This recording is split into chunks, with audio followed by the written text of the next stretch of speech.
Oh, here's Benny's take.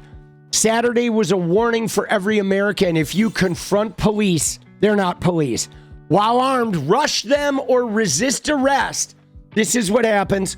A mistake can happen. A stray round can fire, or a stray 11 rounds can fire right into the back of a suspect who's hunched over on the ground.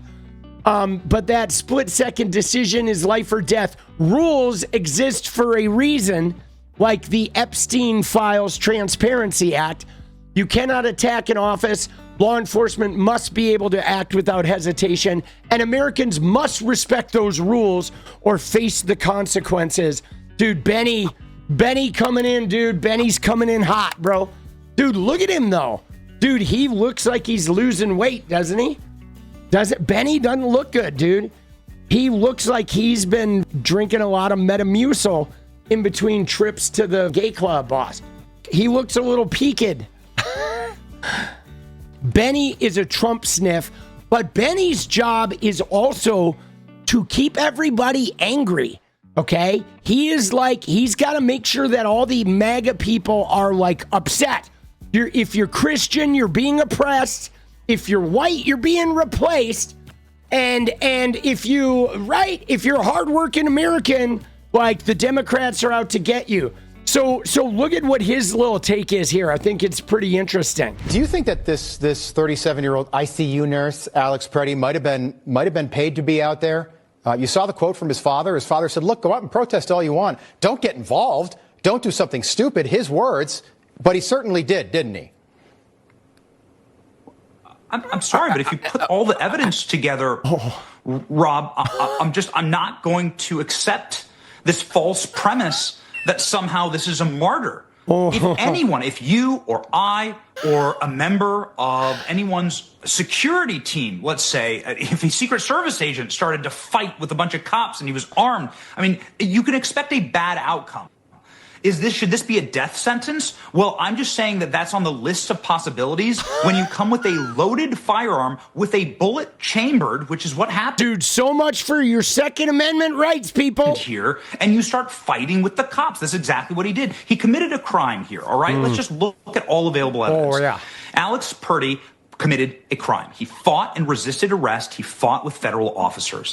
Same thing with Renee Good. Renee Good was sitting in her car. The officer comes up and says, "Get out of the vehicle." Instead, she punches it and then hits one of the officers and causes internal bleeding, nearly kills him. Internal bleeding. Cam footage. She stared down the barrel of that vehicle and tried to run over the officer. That's a homicide, man. Yeah. And so, no, I don't agree with this. Dude, the officer that's running down the street shooting her in the head. I love how they have the footage here. She stared down that barrel of that vehicle and floored it. And then it shows the footage. She's going like 2 miles an hour and he's running alongside, like shooting her in the head, bro. But one other thing, Rob, that I think is critically important. I will not be lectured to. I will not be moralized. I will not be gaslit. I'm not going to be scolded by a group of individuals who snickered as Charlie Kirk's got his neck blown off on a live stream. They celebrated Charlie Kirk.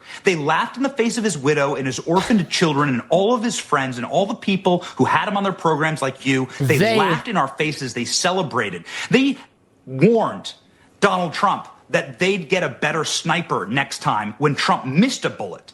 They said the sniper, we need to get better shooters. They all said that. They all liked tweets like that. They all said that. We all said that. Like they praised Luigi Mangione. They celebrated and lionized Luigi Mangione. They have never, ever mourned Ashley Babbitt. They've never mourned Laken Riley. They've never mourned Catherine Nungray. They've never, ever, one time done a march for Irina 𝗍struka. They've never done that. Why? Because they actually don't care about American lives. Certainly innocent American lives, perhaps more innocent than some of these situations. The reason why is because they only care about power.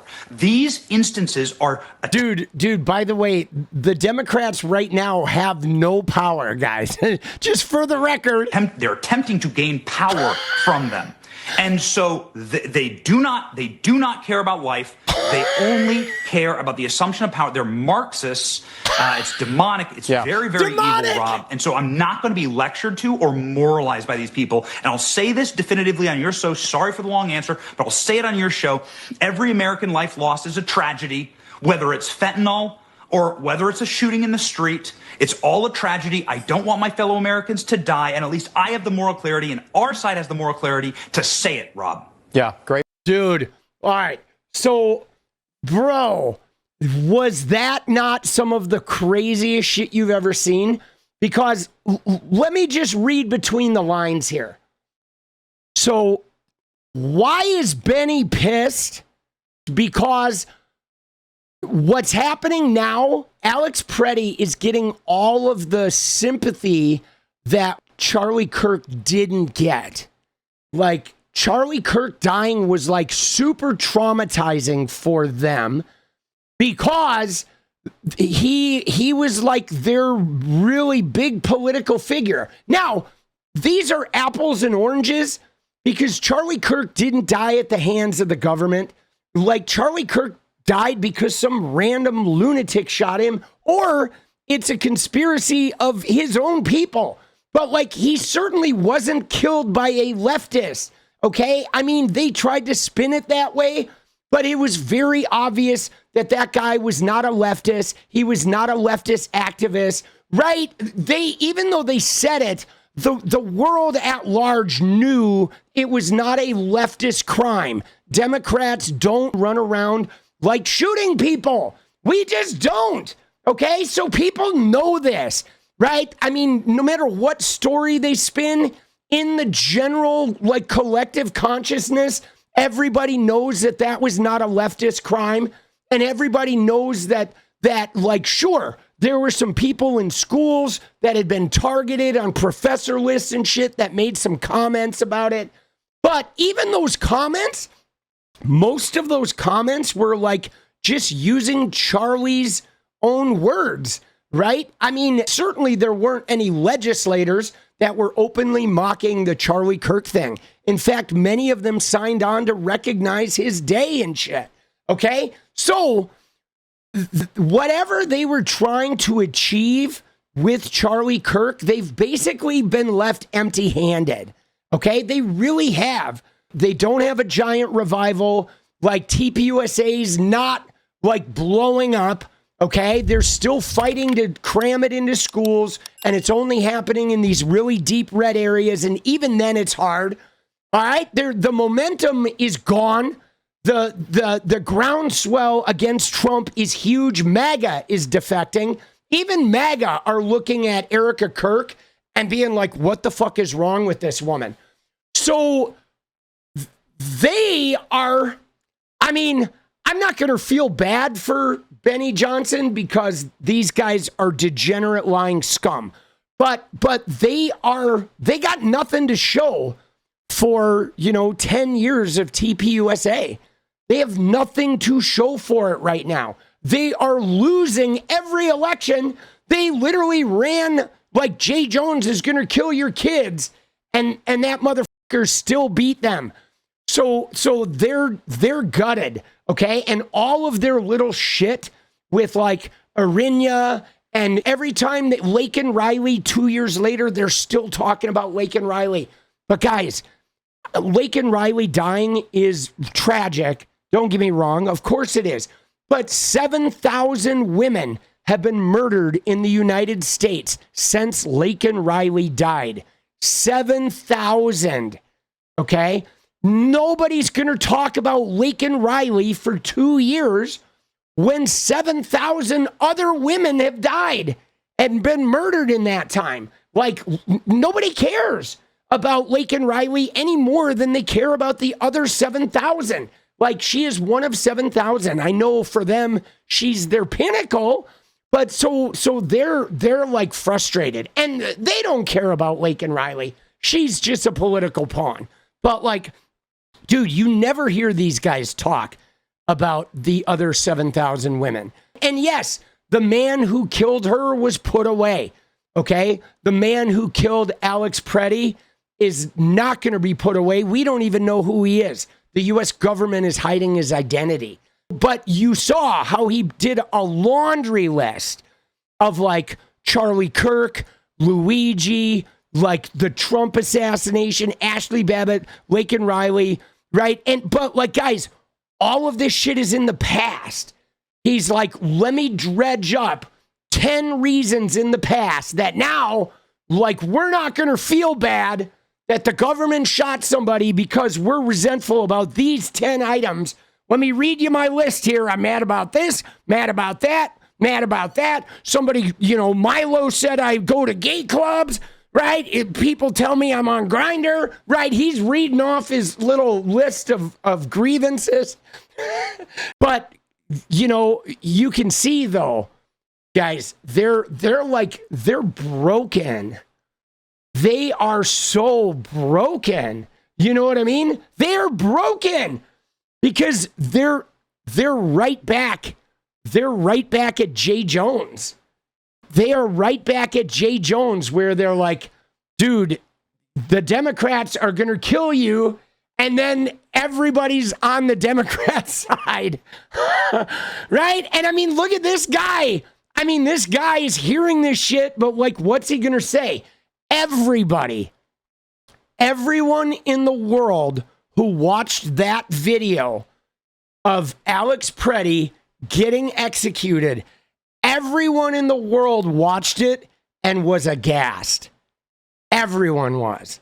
There is nobody in the world other than the Maga shills, people that are online either rage baiting or trying to just keep the coalition together. Every single human being that watched that was like, I have goosebumps. They're like, oh shit, bro. What the fuck are they doing in America? Every American is looking at every other American and being like, what the fuck is going on? Right? I mean, they killed a white man who did nothing. Never so much as put a hand on the agents. Never took his hand off his phone. He was a Second Amendment guy. He worked at the VA. Okay? He was like praised by military people and the families of veterans and a healthcare professional, a nurse. Like, they literally are, nobody's on their side, dude. No one is on their side. And look at them. Look at them. They're like, oh shit. And they're out there being like, but I'm not going to feel bad. You know what I'm saying? Dude, Benny looks like he's losing weight here, boss. He really does. But they see, guys, even with the Charlie Kirk thing, I know they're still like hampering on it, but there was not an overwhelming number of people that were saying really like outrageous shit about Charlie Kirk. There were some instances on the internet. I think the primary thing about Charlie Kirk was that a lot of people were just not mourning, which I'm sure, as devastating as it was for these people, that had to feel really bad, right? Because everybody's mourning Alex Pretti. Like, everybody is. Police, governors, Republican governors are coming out and being like, what are we doing? Right? Everybody is mourning this guy, as they should, man. This is one of the most egregious killings I've ever witnessed by governmental law enforcement authority. I mean, we've been here before, man. This is literally it. This is what it was, man. You know what I'm saying? Like, completely unnecessary, guys. Just absolutely unnecessary. There was like indefensible. Okay? Indefensible. And they're still defending it. What is up, guys? Thank you so much for watching. You like the video, you want to support independent resistance media, you know what to do. Drop that sub, hit the like button, and please share it. And we do love our members, so if you want to become a member, it's another really great way to support. Thanks again for everything, guys. I'll see you next time. Let's go.